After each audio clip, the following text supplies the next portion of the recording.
So we look now at Candy in section 5.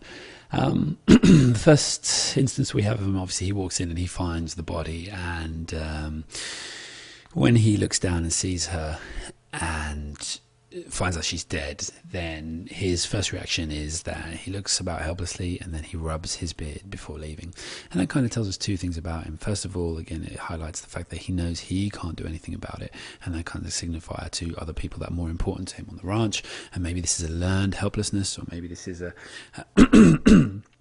just a reaction to the moment. You can argue either way. And then he rubs his beard. So in the time of doing that, you know, the physical reaction that comes at him isn't like of one of shock and horror and upset, etc. Yes, he walks in and then he kind of gets he freezes, and as he sees what, you know, realizes what he's seeing, but then straight afterwards there's no kind of remorse and poor girl and upset for her, etc. He rubs his beard, and that kind of gives an indication that he's thinking, you know, he's like, what can I do about this? And obviously his first action isn't to go and kind of raise the alarm, quick, we need help, this, you know, his first thing is just to go and get George and try and think about the dream, which I guess shows, if anything, that how important the dream is to him. We know from the previous section that he doesn't have much time for Curly's wife, so we don't expect him to feel anything for her, or, you know, to want to make her situation better. But you know, this rubbing of his beard shows that he's just trying to think about how he can make best of the situation and obviously serve himself. And when he comes in with George, and obviously George is kind of knows that the game is up, as it were, on their dream. Now we get this situation. Now Candy spoke his greatest fear. You and me can get the little place, can't we, George? You and me can go live there now, can't we, George? Can't we? And obviously there he's again showing how important the dream is to him, and how, you know, he had all his hopes set on this even over the last day or two, or however long it's been going. So it's really important that's actually referred to as his greatest fear, you know, because you know, we have to remember that the dream was filling in the hope of his dog, you know, that was killed as well, you know, and his hope of companionship and independence and having his own land.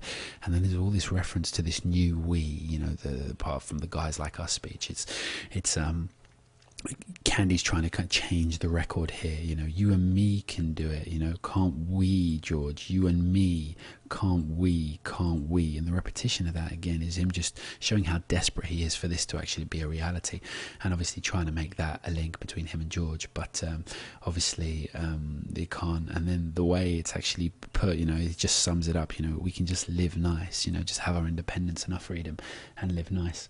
And then when he goes into a rant a little while later about all that he could have done while he's standing over the body, he's you know, it's just the echo of the idea of living nice, you know, on his own terms, the idea of being his own boss. And then obviously here we have then and then the dash, and the dash obviously just shows like it's hard for him to actually get the next words out. He doesn't actually want to say them, that it's all off, and he sulks like a child. And again, you have to remember that, you know, they're standing over the body of a deceased woman, which, you know, should be everyone's priority and concern, and, you know, should be tellingly upsetting them. But no, she just says it's all off, and he just gets sulky like a child about it because he's not going to get his own dream. But obviously we say that, and he can't actually, it's not fair of me to actually say anything like a child, because obviously as a man who's worked 60-70 years, lost a hand, you know, got nothing out of it, and he's got this one fleck of a chance here to actually really improve his situation, and then we'll see what happens. And then he loses it at the body of Curly's wife, and calls her, you goddamn tramp, and he says it viciously. You done it, didn't you? I suppose you're glad. Everybody know you'd mess things up. You wasn't no good. And obviously that's kind of like her obituary, unfortunately, kind of a public statement, you know, reminding the audience of how everyone feels about her.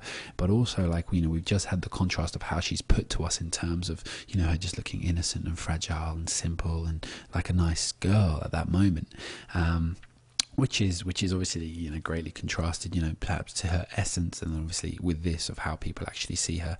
So, you know, she's insulted, and then he blames her for it, and then he blames her for messing up the dream, and that's obviously really, really, you know, kind of a horrible way to kind of, for someone to react straight after someone's died. But again, all it shows is how important the dream was to him, and obviously how cut up he is that it's no longer going to happen. And then here, when he's actually sitting and he's looking down at the girl, you could take this both ways. You could actually say she's saying, poor bastard, you know, looking at Curly's wife and then thinking, oh, you know, no, he does feel something for her. But it doesn't really come across that way. And obviously the reference there to the poor bastard has always been to Lenny. So what we've understood by that is that, you know, this is one final kind of thing that she's done that it's going to actually have a huge detriment on Lenny as well, because the poor bastard there is referring to Lenny's situation, Lenny's situation where he's going to be, you know, well, we know he's going to be killed, and we've kind of got the idea from Candy that he knows, if nothing else, he doesn't know what George is going to do, but he knows life isn't going to be the same for him, and he feels sorry for the animalistic, or maybe it shows a reference, so he feels more for the animal in Lenny than he does for the bitchy human in Curly's wife, the seemingly bitchy human in Curly's wife. And then the last bit here, I mean, this is a real stretch of a point, but, you know, you might be able to make something of it. Old Candy lay down in the hay and covered his eyes with his arm. And I just find that's really interesting, because when you cover your eyes with something, you know, one of two things. It could be that he's trying not to show his tears. It could be that he just doesn't want to look at it anymore. Or it could be, moreover, like a weird kind of, you know, upside down kind of dream being bust. You know, what he's looking at here is a nightmare unfolding, and that's what he doesn't want to see anymore. And maybe he wants to go back into his head where he can actually see something positive. So you can work something out of that, but you know, it'd be interesting obviously to think about which arm he actually does it with. And then obviously if it was with the disabled arm, then obviously, like, you know, it's quite telling in and of itself, you know, because he can't hide from what he's doing, especially with only part of his arm, etc. Or sorry, what the situation as is. He can't hide from the situation as is, obviously with his disabled arm. So you can look into that and, you know, just start to explore the ideas that are actually in there, because it's one of the last lines, if not the last line of the entire chapter, and, you know, last lines always have a potency, and I think that's the potency in this one. But obviously you can take it whichever way you want.